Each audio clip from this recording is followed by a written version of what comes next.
Hey everyone, you are listening to another episode of the All Things Private Practice podcast. I'm Patrick.Casale, and I'm joined today by my friend and colleague Jeff Guenther. For the second time, we are going to talk about more polarizing topics in the world of mental health and therapy, and we are going to talk about becoming a TikTok influencer, therapist, business owner, and the pros, cons, and the dark, dirty fucking secrets in between. So Jeff, thanks again for being here. And, I always enjoy our conversations, and I'm interested to see where today goes.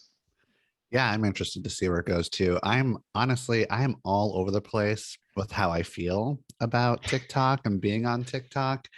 And I have a lot to say about it. And I feel like this is my prediction, is that at the end of this episode, after a therapist or anybody who listens to it, they're going to either be like, fuck no, I'm never getting on TikTok. This sounds horrible. Or they're just like, hell yeah, this is amazing. I can't wait to do it. A lot of times there's not a lot of middle ground here. I was just thinking about that as you were saying that, about the middle ground piece of like, you're either all in and invested in this shit, or like you want nothing to do with it. So tell us about how you kind of got into this world of TikTok influencing, because you have how many followers at this point in time? Like 815,000, I think. Holy shit. So we're talking about like, we're at 1 million in another couple weeks, I imagine, if not sooner than that. In like 2 to 6 weeks, probably at 1 million. Mm-hmm. When you started this and you kind of start going down the rabbit hole of, ooh, this could be something that could be useful, do you ever see it becoming what it's become? I mean, I'm not going to lie. I have dreamt of being an influencer.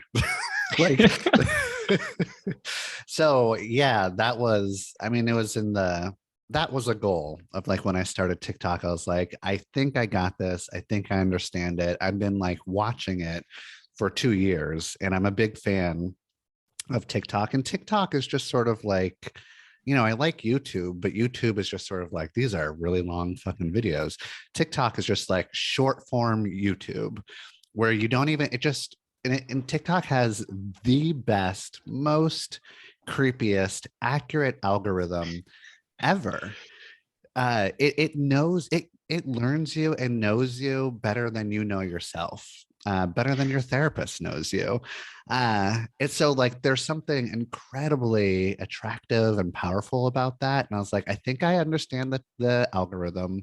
I also know that mental health is trending like no other time before, because of like the fucking garbage dumpster fire that we all live in. So I'm going to go ahead and try to take advantage podcast of it. Episode title right there, the garbage fucking dumpster fire that we all live in / TikTok. Okay. So you're going to take advantage of this, and you wanted to, you kind of get the sense that like, I have the foresight to know that mental health is trending. I'm going to start talking about topic A, B, and C and see where this goes. Yeah. And also, as you know, and maybe many of your listeners know, the content that I've been typically creating for the past 4, 5, 6 years, whatever it's been directed towards therapists. And I love you therapists, but I'm tired of you therapists. And I don't wanted to like just not create any more content for therapists. I was just like, I mean, I still do, and I'm still going to, but I wanted to see if I can connect with like the normal people, the non-therapists out there. And I was like, TikTok is my way in. I'm going to go ahead and try to do that. And it started out with me being like, I'm going to try to be hilarious. Like, I think that I'm very funny, and nobody knows about this sort of like irreverent side of my like sense of humor. And so the first 3 videos that I did are very weird. Did not work. I think they're hilarious, but nobody else really did. And so then on my 4th video, I was just like, oh, God, I'm just gonna give the kids what they're here for. And I made a video on like 5 questions that you should ask your therapist. And one of the questions was, you should ask your therapist what they've diagnosed you with, because it's likely that they probably have a diagnosis for you. And TikTok eats up the diagnosis shit, because they are constantly, the Gen Zers and millennials are constantly using TikTok, for better or worse, to diagnose themselves. to be like, what the hell is going on with me? And like the sort of like unsettling, upsetting side that maybe therapists would feel about that is just like, oh, TikTok is not therapy. And I'm explicitly say that. But so it's just like, oh, it feels like having ADHD or being on the spectrum or even having a personality disorder or something like is very trendy or is on trend. And so like kids are like, oh, I must be this. So anything about like diagnoses can really start trending. But on the other side of that, it's kind of like, well, therapy is really hard to get into. It's hard to find a therapist because we're all busy, or you have to have money, or you have to have insurance, or there's so many things that are getting in the way of that. So if like kids can use TikTok or Google or Instagram to really understand how their psyche works, and all these therapists are like providing really good content, then that's amazing. You can advocate for yourself. So those are two sides of one of the issues, and there's many issues. But ever since I made that video got 100,000 views just like in a few hours, and that launched me. And so if you're going to do this, you like eventually have to have somewhat of a viral video. And then if you keep on chugging along, you can like create a really big account. So that's so interesting because I hear so many things going on right now. And I imagine that you feel like you're in the center of a lot of polarizing stuff in the therapist world. A lot of the times, I think some people would even use the term like notorious or notoriety that comes with your personality and how you speak up about the things that you're passionate about. Mm-hmm. You just mentioned like two things that are really important, right? Like the normalizing of diagnosis, even though saying, this is not a way to diagnose, but these are things that you should ask about in terms of what your therapist is actually conceptualizing. I don't think enough clients do that. And then also naming the fact that therapy is really fucking hard to get into. We're in a mental health pandemic. Nobody has openings. I mean, everyone's starting practices and filling up very quickly. And it's wonderful that you're naming those things because, again, that's normalizing the experience for people out there who maybe don't know what it's like to be on the other side. Now, I know you get a lot of shit for this too. So what is the other side? Like, what's the dark side of some of this? Because I think that's what people really want to know about is like, what else do I have to take into consideration when I'm doing this and doing it as a therapist or for mental health purposes? Yeah, I want to talk about the cons or the dark side, just to name off a few other pros. So you could get a bunch of followers. That's great if that's what you're looking for. That could lead to a ton of clients. Not that we need it anymore, but I mean, I would, if my practice could hold it, I would have thousands of clients. Hundreds of people are reaching out to me every day. But this isn't really about the client, like a TikTok influencing thing, like isn't about the clients really so much. It's about like creating extra streams of income. So now all of a sudden you have a really big opportunity to create extra streams of income. So it's about brand building. Like this is your opportunity to like build a brand with people that resonate with what your niche is. And if you have a big enough account, which really maybe might only be like 50,000 followers, which sounds like a big number, but might not be too difficult to get there if you like really work at it. After about 50,000 followers or so, you will get approached by sponsors. People will ask you if you can like, make a video about their thing. I've said no to all of them so far. We can talk about that if you want, but you can make a ton of money in lots of different ways. And it's for me, the best part about it is that it's creatively challenging. I like to try to come up with like some really interesting way of educating people or being funny in less than a minute. So that's just like a really fun thing for me to do. And that's what kind of like keeps me going every day.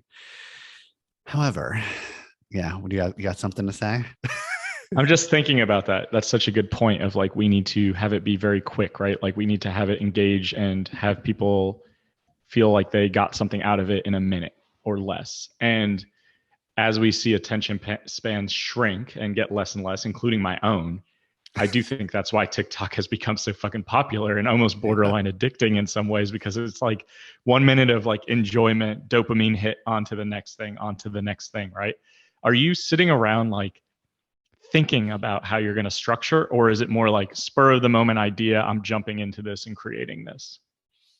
I mean, I've created a structure. So I have a template. And if you search for therapy, Jeff, on TikTok, you'll start scrolling through my videos and you're like, I see what he's doing here. I totally get it. And I want to talk, after we talk about like the cons or the dark side, I want to go into tips for being successful. You Absolutely. want to go down this rabbit hole with me. Um, so I do want to get to that, but I also think, yeah, you're right. You know how they say, like, when people develop apps or you look at your phone, it's sort of like, it feels very much like a slot machine where you sit in front of a slot machine and get those dopamine hits and there's like intermittent reinforcement. This is just 100% that. You are like literally scrolling through this endless supply of dopamine hits, and sometimes you get just enough to keep on scrolling through 10 more videos. So I am contributing to the downfall of society, and I'm gonna try to cash in on it. I don't fucking care. Like, and I think you all should too. No, I mean, yes, but also I'm also trying to like create really good educational content. Sure. Yeah. And I think that's the thing, right? Like there's so much judgment around the fact that people can monetize this stuff, but isn't that what we're all doing as entrepreneurs is we are monetizing our skills in whatever capacity we can.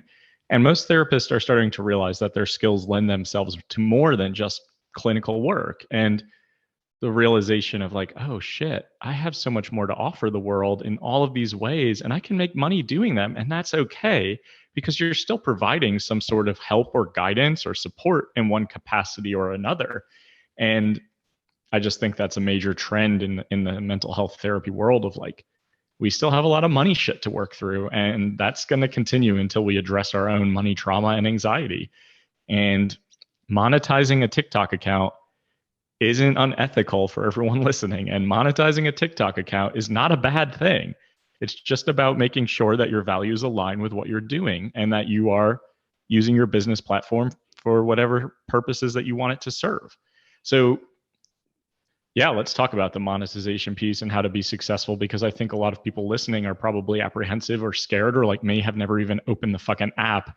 And I'm like, I could probably create a following, right? Like, but do I want to go down that rabbit hole? Because I am the hyper focused ADHD autistic type where it's like tunnel vision and I will never come out. I just started Game of Thrones downstairs before I got on this podcast for the 10th fucking time this year. My wife is DMing me like, please turn that shit off. I see that you're watching it. Like, please don't go down this rabbit hole, but I'm already down it. So here we are.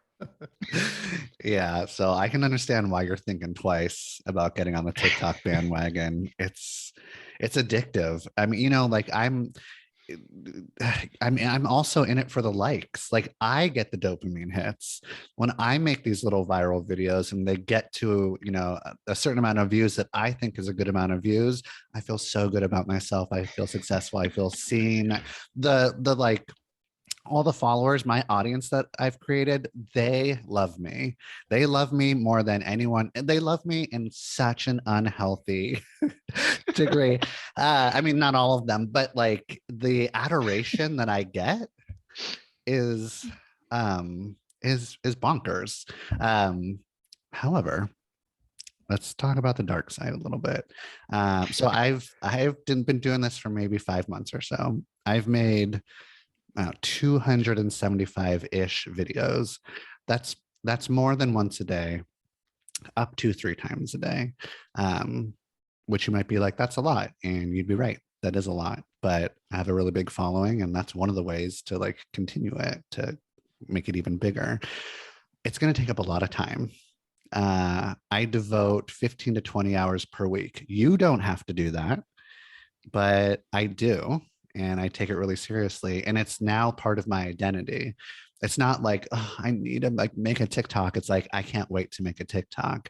It's not like, oh, I have to go to the gym and I hate it. It's like, I love being fit and I can't wait to be more fit. Like it's just sort of, so that's the reason why I can do it. But time will be taken up. It's going to cut into everything, work, personal life, unless you have really good boundaries around it. I am a single person with no kids. I have all the fucking time in the world. Uh, you are probably not that. Or maybe you are. And if you are, start a TikTok. So there's the time thing. There's also like, you're going to mess up. And when you mess up and when you say the quote unquote wrong thing, whether it really is the wrong thing or you're being taken out of context or whatever, you will be told. Especially if you have a bigger account, you'll be told, you'll be called out, sort of like canceled in a way, or try to get canceled. And you have to figure out how you're going to respond to that. You need to think about that beforehand, because you're going to be like, fuck this. That's not what I'm saying. The whataboutism on TikTok and everywhere probably is rampant. So if I make a video that's just 1 minute about like 5 reasons you're not in a healthy relationship, there's going to be people that are being like, yeah, but what about if you're coming from an abusive relationship, or what if you're not neurotypical, or what if you are dating narcissists, or what if you have this trauma, or what, and all the what ifs or what abouts are right. You are right.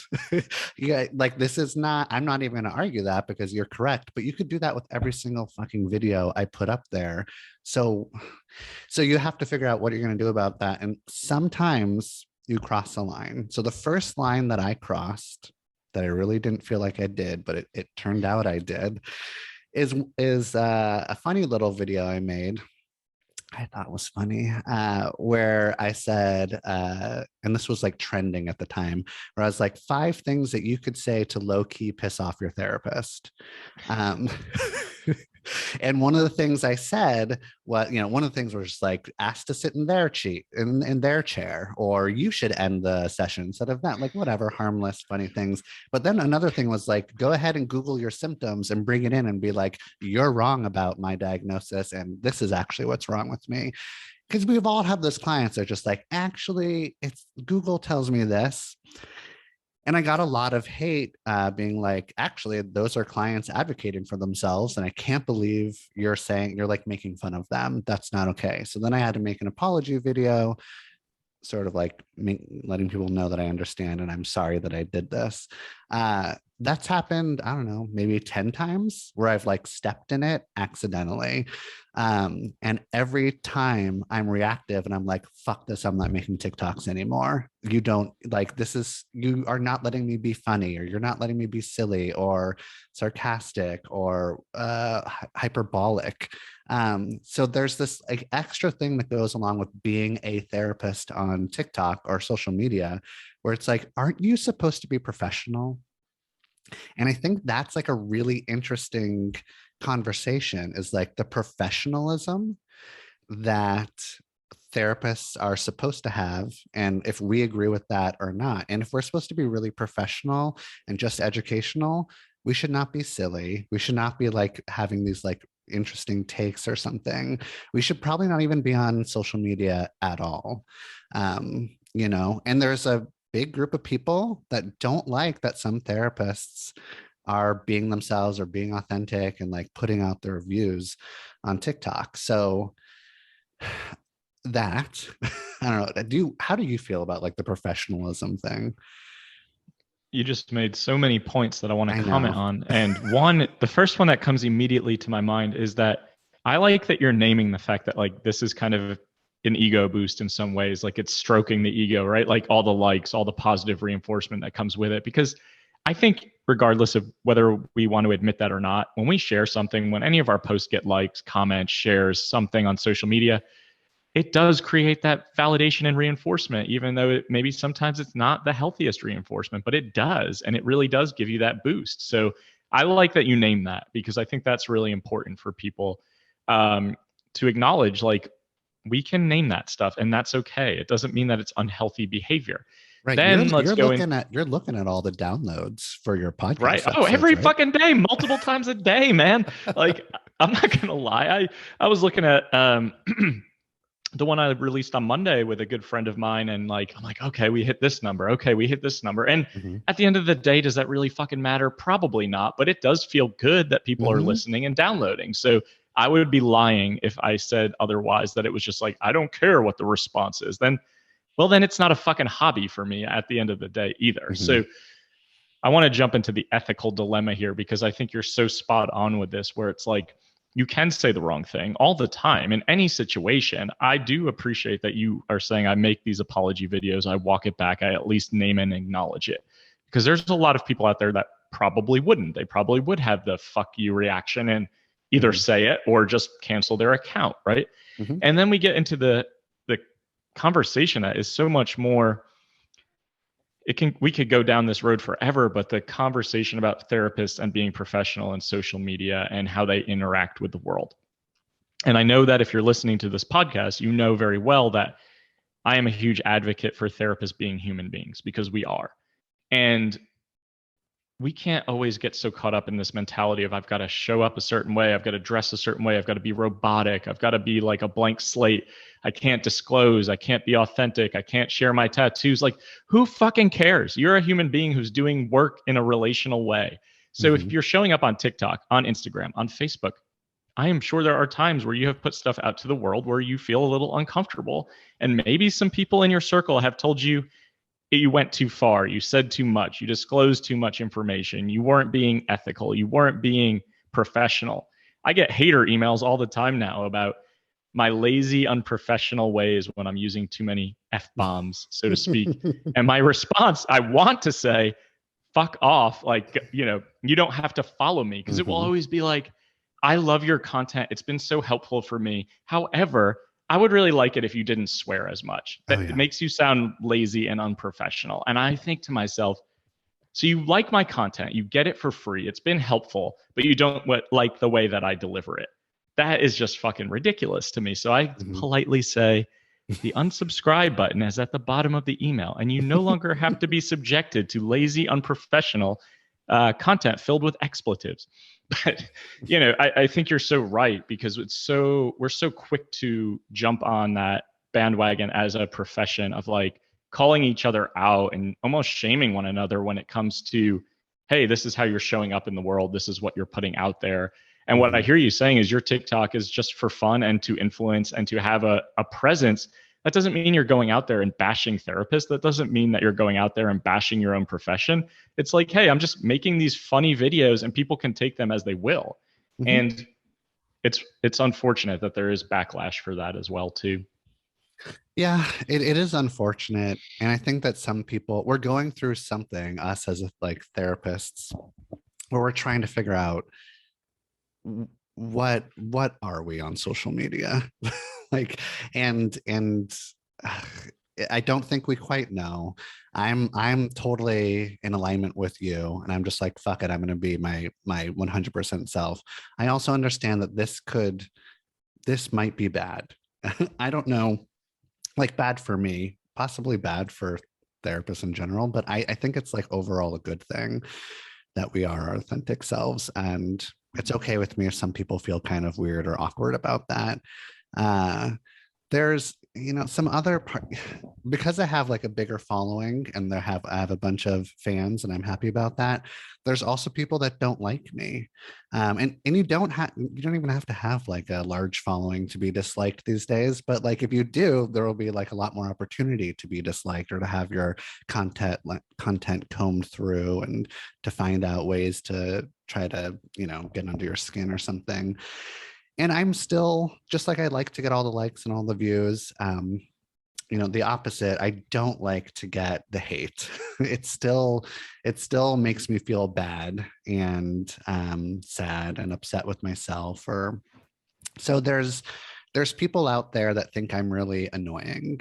And it might just be the way I talk or the type of content that I deliver. And I was watching or listening to a favorite podcast of mine called Is It a Cult? Where they just like take, you know, like CrossFit, is it a cult? Or Is it a cult? And they did one on Instagram therapists, is it a cult? And there are some Instagram therapists out there that are questionable. There's one, I'll call her out.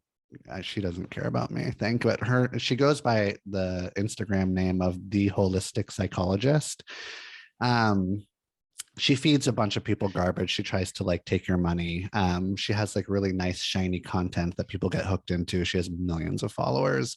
And on this podcast. I was listening to it. It was really good, educational, funny. There's like a cult author who like writes about cults, and there's a comedian who's really funny. They talk about the holistic psychologist, and then they go to break and they come back and they play a clip from one of my videos. And I'm like, oh no. And at the end of one of my videos, they say, this guy is so fucking annoying. And that's all they say. They don't say why I'm annoying. They don't say what the problem is with me. And I was so sad because like I looked up to these women and they think that I'm really annoying. I ended up sending them a message. I was like, tell me about why I'm annoying. I want you as my audience to like enjoy what I'm, and they were like, sorry, we didn't even think about it. We just said you're fucking annoying. Like, and we just threw it out there, and you're not, and you're making good content, whatever. So it like turned into like a good conversation. But now I know, like from that and from like other videos that people have posted, if someone posts a video of mine and they're like say that this guy is problematic, I'll look through those comments and we'll be like, yeah, we all can't stand him. So you got to have thick skin. And I also like operate as an avatar. And I'm not saying this to like, you'll see what I mean. I operate as an avatar in that like I am a white, straight, privileged man. I have every single privilege. All the privileges were given to me. So I am this like avatar of like this white privileged man person. And if you have a problem with like white male therapists or whatever, like you're gonna be like, fuck this guy. There's like so much to throw at me, understandably so. Like I totally get where that's coming from. I don't think it's fucked up, but that's the flack that I'm going to catch. So if you're a white therapist, a man or a woman, and you start like putting shit out there, you are an avatar that's going to collect some criticism, whether it's fair or whether it's not. So you need to be sure that you can like handle that. You know what I mean? I like that you name that, acknowledging the privilege piece and just the recognition that like that's going to bring some emotion and some frustration and some anger, and rightfully so in a lot of ways.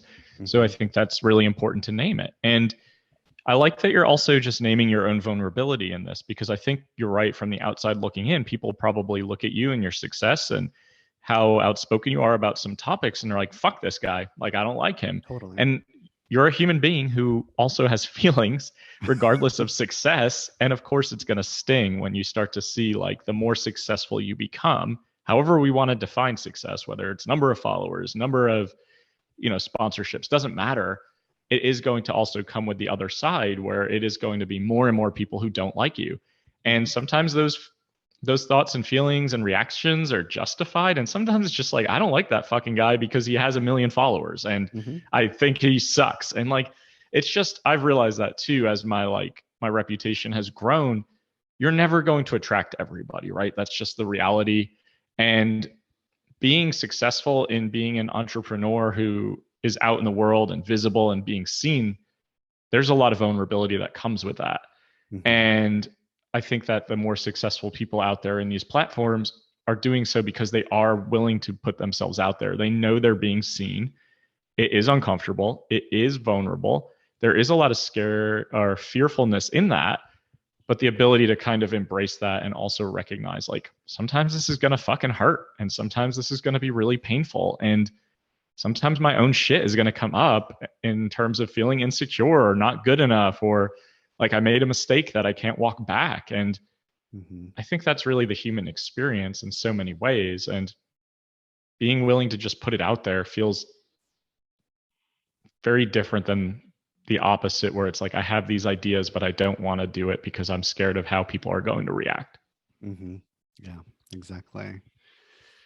The other like final sort of, I don't know if it's a dark side, but something to like think about, which I did not think about, and I kind of paid the price.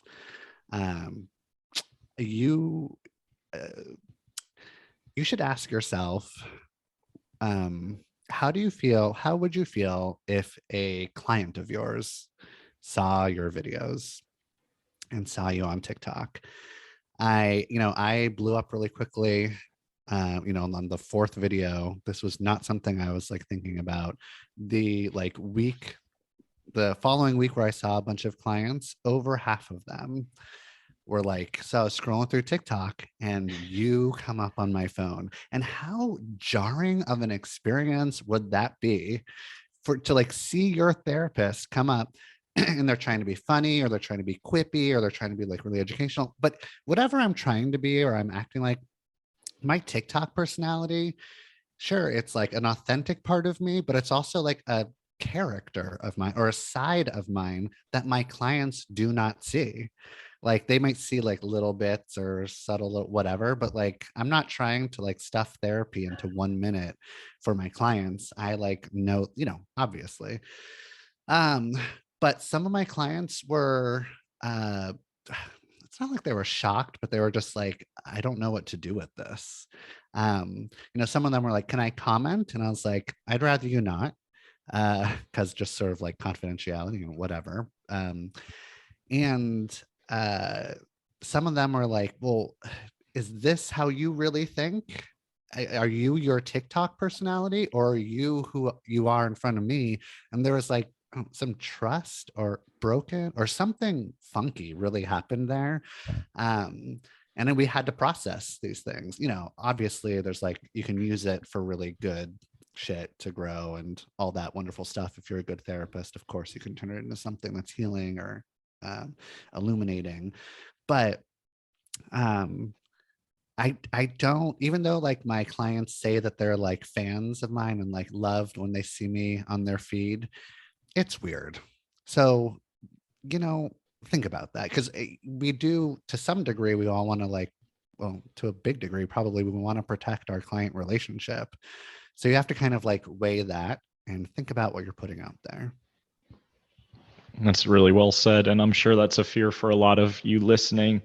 I've heard it myself when people are, should I create an Instagram? Should I create a TikTok? Should I create a Facebook page? What if my clients come across it? That's the risk that you run when you are a small business owner, is that you are going to be visible. And sometimes you're going to run into your clients in the community. Sometimes you're going to run into your clients on social media. And I think it is about how you approach it and how you respond to it. So it sounds like you did some repair work with some of those clients just to be like, hey, this is just a personality, right? Like this is a hobby. This is something I enjoy doing, the same way we all have these things as parts of our lives. And I think that it sounds like you handled that really well, but it's a very valid concern for some of you who are like, do I want that to happen to me? And I think that the more visibility you have, the topics that you talk about, you have a likelihood of that having a very good potential. As my podcast has taken off, I've had clients text me, hey, I've been listening to your podcast. It's really great. When are you going to break up with me in terms of no longer wanting to be my therapist? Oh, interesting. And I'm like, oh, shit. Well, that is coming. I mean, I'm glad we can name that and we can have this conversation of working myself out of being a therapist. And that allows for us to have some really good conversation around abandonment, insecurity, transitioning. And I think it's about how we address it and how we respond, because those comments are valid and those concerns and fears are also valid. So I think it sounds like you handled it really well. And for any of you listening, just be mindful of that, how you show up, and the fact that people are gonna see your stuff. That's just the reality. Yeah, people are gonna see your stuff. And this, at the beginning of every intake, I have a little speech where I'm just like, hey, Portland is a small place, we might run into each other. If we do, this is what happens. And now I'm adding TikTok to that speech. Hey, you might find me on TikTok. If you do, then this is how you might feel, and you shouldn't make a comment, and blah blah blah. The other thing about that is that like clients also asked like, so was this TikTok about me? And I'm just like, oh no, of course not. But probably, like, what I mean? Like, no, hell no, not at all. But all of the client shit that like everything is like gets soaked up and will somehow come out some way in these TikTok videos. Even though I am like vigilant about making sure that I don't have a session and then make a TikTok video right after, be like, oh my God, what I talked about. Like, but it seeps through. And clients are going to be like, is he talking about me now? Is he talking about me now? Is he talking about me now? And no, but yes. You know what I mean? Yeah. Yeah. Like you're not setting out that day to create that specific TikTok episode or video, but with the client in mind. But some of the stuff you're talking about, the client exhibits or client has those Right. struggles or concerns or shows up that way. Yeah, that makes total sense. So you're starting to build this into your informed consent process. It sounds like. What do clients say when you say like, you may find me on TikTok and I may talk about A, B, and C? What kind of responses do you generally get? Well, at first they're like, fuck yeah, I want a rock star therapist that's an influencer on TikTok, until they actually see me and they come in. It's a totally different experience. And so one of the things I might say on a video is like, why is it okay for you to be in a relationship with somebody that's not going to meet your needs? And that's the exact same line I use to start a video. And now it feels like that video is all about them. And I'm like yelling at them through that video or something. So I'm just like, you're going to think that it's really cool until you really start personalizing it. And then let's talk about that. So it's just more like interesting stuff to talk about, but it's something that needs to be in your informed consent. Yeah. Wow. I would never have even thought about that. So that's really wonderful for people to know and think about, like the fact that you're naming that, and then, yeah, clients are going to internalize it, make it personal. And then all of a sudden it's a very different type of conversation that probably wouldn't be happening had this app not been created and exist. So it's just interesting because for those of you listening who are like feeling some resistance or even anger or like, hell no, I could never do this, why are you doing this? The world is changing, and COVID has changed the world significantly in terms of how we interact with our technology and how we connect through technology. And I don't see that shifting. I don't see that ever going away. I think that is going to continue to trend in that direction. So it's kind of one of those evolve or get left behind mentalities in a lot of ways too, with a lot of the stuff that people are doing out there. So I just, be creative and tap into what you've got, because there are ways to make this a really successful venture. And I think you want to talk about that, like monetization and sponsorships and, stuff like that can really come up for people when they start to become somewhat successful. Yeah. So let's go through real quick what I think you should do if you want to be a successful therapist influencer on TikTok. Okay. Like I said before, post a lot. Don't fuck around. You post at least once a day. Try to get that shit under 1 minute. It could go all the way to 3 minutes, but the sweet spot is 1 minute. You want to make the first 2 seconds, maybe 3 seconds, incredibly hooky. So like I just said before, a really great hook would be like, are you needy or are you just not getting your needs met in a relationship? Right. And so it's like, oh, that's me, and then you got them. And then you can like talk for the next 30 to 60 seconds. And the more like amount of time that they watch your video, the more TikTok is gonna be like, oh, I guess people are really resonating with this. We'll send this to another 10 people, another 100 people, another 1,000 people. And TikTok is constantly being like, how much of this video are people watching? TikTok wants to make sure that people are watching at least 50% of the video. So it's a 60-second video. They want to see you get to 30%. 30-second video. 30 seconds or, you know what I mean? So you want to get them hooked in order to watch at least 50% so that it can start to go viral. Be very niche. We talk about this. Everyone knows this by now. I don't even have to fucking say it, but like, just be niche. What is your niche? Talk about it. You are going to create a like devoted audience that is into it. Most of your videos will not go viral. The ones that don't are for your core audience, and they love it and they'll watch it, and you're a rock star to them. Pack in as much info as you can. So talk faster than you'd like to talk, not so fast that it's like upsetting. But you're not going to talk like this and just sort of have these musings. That's not really, it's not going to hook anybody. It's kind of annoying.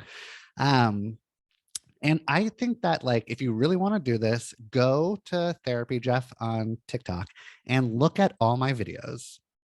Just start scrolling through all of them and start making videos with the same topics that I've made, but put your take on it. What's your spin? Because like, we've all said everything. Everything's out there. Nothing is original anymore. But it would be like original if you put your little spin on it, just like I've done. I'm not going out there and stealing content, but I'm like, oh, that's an interesting idea. What would I say?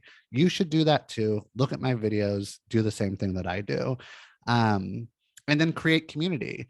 When you post a video, there will be like your biggest fans that start commenting right when you post it. Talk to those fans, thank them for being there, give them thoughtful responses, like stay on that video for 5 to 15 minutes while people are commenting, and then you can leave it. But you need to like engage with your community, and those people, they'll create content for you basically by like asking you questions, and you just create videos that are answering their questions. And so it's sort of like this nice little cycle.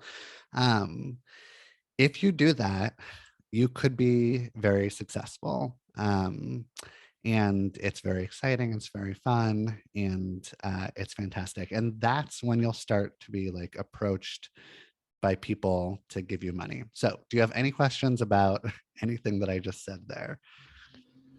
Yeah, I mean, all of that is great advice to follow, not just for TikTok, but in general when it comes to social media creation, because content is king, right? It's got to be consistent. Mm-hmm. You've got to show up. You've got to be visible. And I think that's why people shy away from social media marketing sometimes. And then ultimately, like you said, content is recycled, right? Like I'm not the only podcast host out there. I'm not the only private practice coach out there. Our ideas all are very similar, but we all have our own voices. So keep that in mind when you're listening to what Jeff is saying, because he's spot on with the fact that people have said what you're probably going to talk about before, but you're going to say it differently. And that's okay. And that's the whole point of this. And engagement, engage, especially with the people who are supporting you.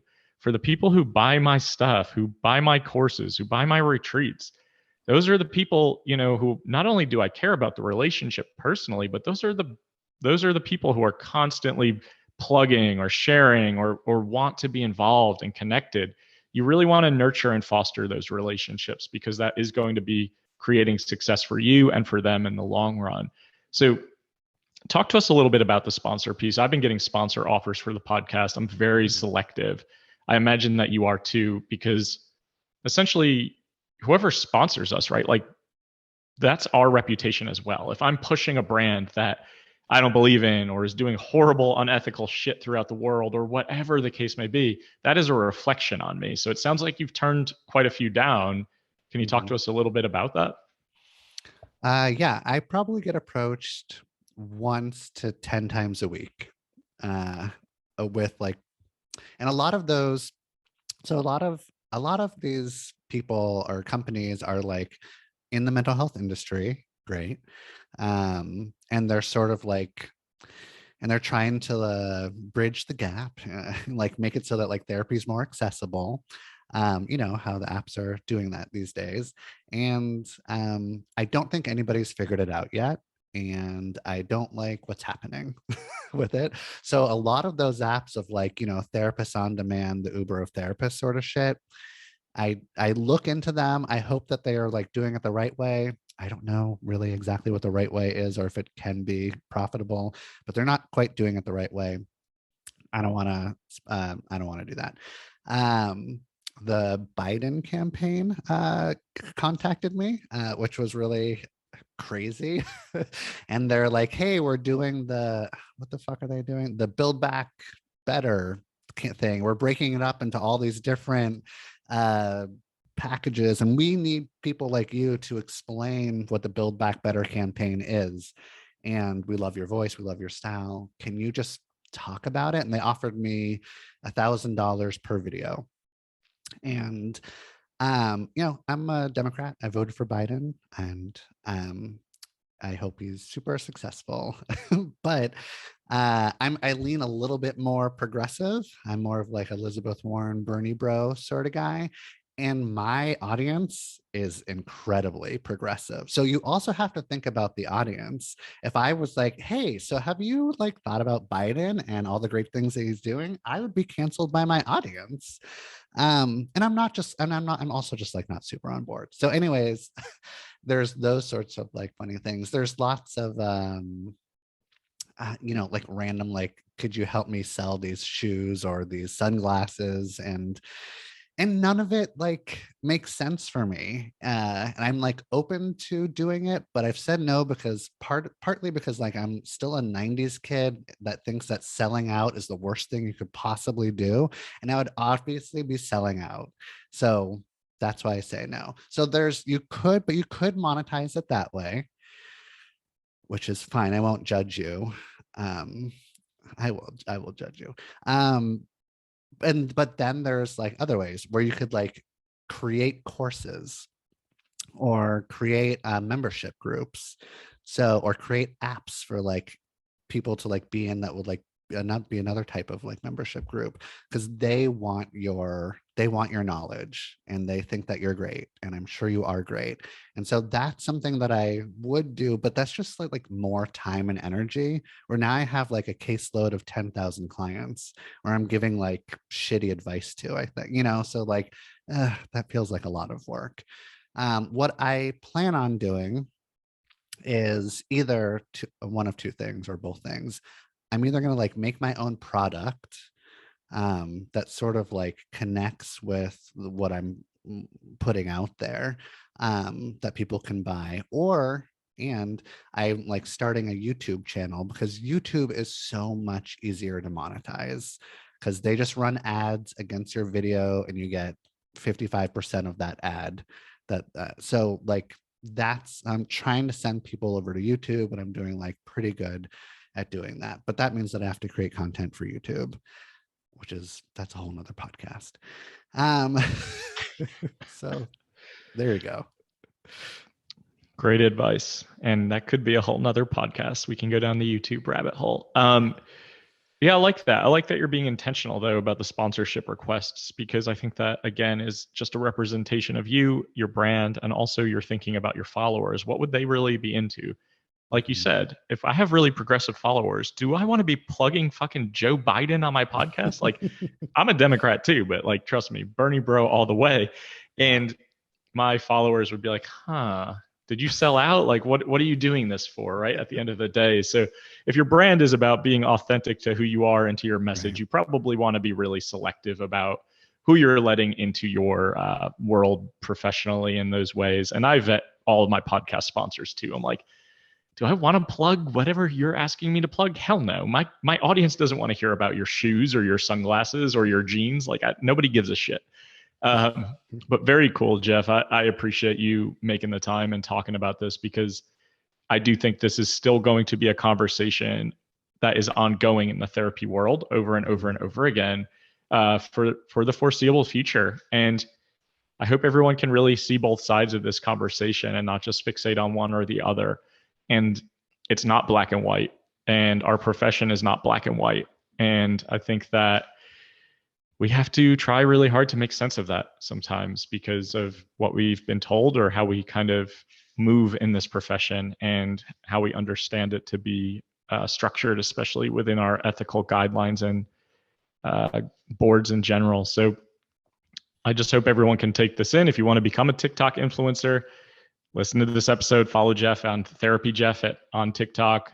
Check out Therapy Den, his wonderful listing site and directory page for therapists, very inclusive site, allows you to do free searches. Allows you to have free platforms and memberships. So a lot of good stuff that'll be in the show notes. And Jeff, as usual, I really appreciate having you on. It's always a pleasure. It's always fun. You always have me laughing with my camera and my mic muted. So I really appreciate this. Yeah, no, I love being on this podcast, and I hope that I can come back a bunch more times in the future. For sure. And if anyone wants to find more of me, allthingspractice.com. New episodes of the All Things Private Practice podcast coming out every Monday morning. Like, download, subscribe, and share, and we will see you next week.